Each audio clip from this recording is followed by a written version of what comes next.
में सूबाई तक PS 21 ते पाकिस्तान पीपल्स पार्टी के अगवान मीर एहसान खान सुंदरानी ऐं संदसि फर्जंद तालका सदर पाकिस्तान पीपल्स पार्टी घोटकी मीर हमज़ा खान सुंदरानी पारां पंहिंजा nomination form RO office Ghotki जमा कराए छॾिया।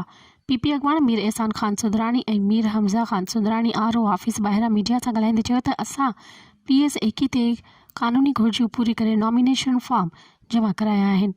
असां हमेशह पाकिस्तान पीपल्स पार्टी से वफ़ादार रहिया आहियूं। पहिरीं भी पाकिस्तान पीपल्स पार्टी की टिकट ते घोटकी जी क़ौमी असेंबली जी तख़त इलेक्शन में मुक़ाबलो कयो आहे। हाणे भी असांखे उम्मीद है तो पाकिस्तान पीपल्स पार्टी असांखे टिकट ॾींदी। एक सवाल के जवाब में मीर एहसान खान सुंदरानी चयो त टिकटुनि जा फ़ैसिला पार्टी की आला क़यादत के करना आहिनि। पार्टी क़यादत जे हुकुम ते ही अॼु मां ऐं मुंहिंजे फ़र्ज़नि नॉमिनेशन फॉर्म जमा कराया आहिनि ऐं उम्मीद है तो पार्टी असांखे मायूस न कंदी। इन मौक़े ते समाजी अगवान चीफ अहमद अली मलक एहसान अरबानी ऐं ॿिया पिणु मौजूदु हुआ। पाकिस्तान पीपल्स पार्टी में हुयुसि, पाकिस्तान पीपल्स में आहियां, उन में रहंदुसि ऐं मां पाकिस्तान पीपल्स पार्टी जे प्लेटफॉर्म ताईं बीहां थो। उमेद असांखे पंहिंजी वधीक आहे, छो जो अॻे बि असां बीठा हुआसीं, साबित क़दम रहिया आहियूं ऐं मूंखे पार्टी इहो हुकुम ॾियो तव्हां फॉर्म जमा करायो।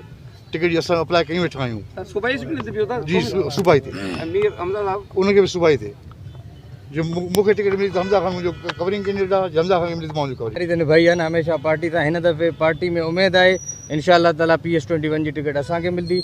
बाकी जेको पार्टी जो फैसलो हूंदो इंशाअल्लाह उहो असांखे क़ाबिल क़बूल। मज़ीद ख़बरनि ऐं तफ़सीलात लाइ विज़िट कयो असांजी वेबसाइट www.awamiNewsHD.com ऐं ॾिसंदा रहो अवामी न्यूज़ HD।